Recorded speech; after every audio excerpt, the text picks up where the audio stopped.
Of course, not many people may have heard of The Phantom of the Paradise. It was a box office flop at most cities across North America back in 1974, except, of course, here in Winnipeg. Good for nothing, bad in bed. Nobody likes you, you're better off dead. Goodbye, goodbye. We've all come to say goodbye, goodbye, goodbye, goodbye. Born defeated, died in vain. That tune is called The Hell of It, one of the many songs featured in the film, so popular with Winnipeggers that some say the rock musical horror film now has a cult-like status. That obsession inspired award-winning Ontario director Malcolm Ingram to make a doc about it, aptly called The Phantom of Winnipeg. This weekend, the Burton Cummings Theatre is celebrating its 50th anniversary by having a Phantom Palooza event where adoring fans can watch his film alongside some special guests, including Ingram. Malcolm Ingram is in studio now. Hello. Hey! So outside of the how old you got, The Halloween. I'm the Halloween bummer out guy. Everybody older 12 is like, this guy's a jerk. Talk about this event this weekend. I mean, you must be excited. Yeah, I mean, like, it's a documentary that we filmed. I just found out about. The thing about when the movie Phantom of the Paradise, which is a Brian De Palma film, that came out in 1974 and it bombed everywhere because it's like this really, it's a very cynical, dark kind of movie where like awful things happen to people and there's music. And when it came out, it bombed everywhere except for Winnipeg. And like, this is like before the internet and stuff. So it's just like, it was a big studio movie released by Fox in 74. And then it ended up playing here in first run at the Garrick Theater for like, I think 2 years. And it like Jaws went, Exorcist went, and Phantom stayed. I mean, it's fascinating. Some have described it as daring and flamboyant. What do you think it was about this that Winnipeggers latched onto? Oh my God. You know what? Like a lot of people, the peggers themselves will say it's the rock and roll music. Like Winnipeg is definitely a rock and roll town. Mm-hmm. I mean, there's other rock and roll movies.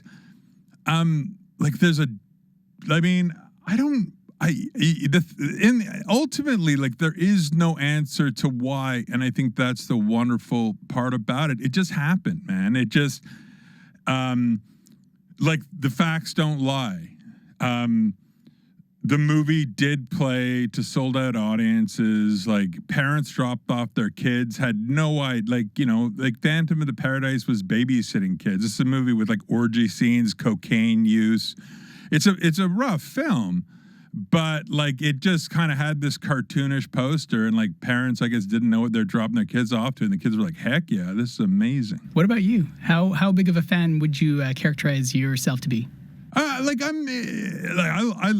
Phantom of the Paradise. Like I'm not. I'm a huge fan of Brian De Palma. I wouldn't say it's one of my favorite Brian De Palma films. Like nothing to disparage the film. Like everybody's got their own crack. Like I like Streets of Fire, a movie by Walter Hill. Like that's the movie. Like if there was like somebody made a documentary about Streets of Fire fans, I would be there. But I understand fandom. Like that's the thing. I came at it more like I had to make a choice while directing the film. Like, am I making a documentary about the Phantom of the Paradise, or am I making a documentary about a city's love for a movie? And what made you decide to do that one? To make the one, because I love Winnipeg. Winnipeg is such an interesting, quirky, it's kind of like this island. It's still got this really kind of, it's not so much influenced by the outside. It's got a very good cultural scene. It's a very eccentric in the most lovely ways. And so it just seemed to make, and, I'm Canadian, so, I'd rather than blowing smoke up the arse of an American film, I'd rather celebrate one of Canada's, lovely cities. And so take us to this weekend at the Burt. Yes. What can fans expect there? Well, we're hosting the Friday night at the Burt, and that is going to be hosted by Peter Elbling, who's in the band in the original film, and he's hosting the event. And then we're going to be showing the documentary Phantom Winnipeg, and then Kevin Smith, who's in the documentary, and he's kind of like He's a big Hollywood director. Big Hollywood. I mean, far bigger than me. Like physically, I'm bigger, but yeah, like he loves Canada, and like he's based two of his movies in Manitoba.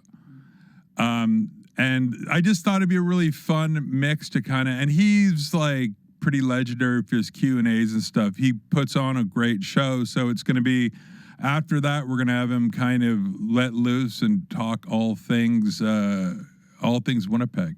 Malcolm, the doc is screened in movie festivals all around the world. Yeah. So even won awards as well. We won in Montreal. There's a big genre fest called Fantasia Fest, which is a really cool film festival. And we won Best Documentary. So when really thrilling. When you get those sorts of nods, I mean, what's that like for you as a filmmaker? It's just really, this is a documentary that like basically like, most of it I funded myself. So it's a truly independent film. And I mean, it basically, it's all about building awareness. I want to, when you make a documentary, you become the keeper of the flame, right? Like when you take people's stories, then you like hold the flame, and it's your job to kind of spread the world on fire with kind of the other people's message. And it continues to burn 50 years later.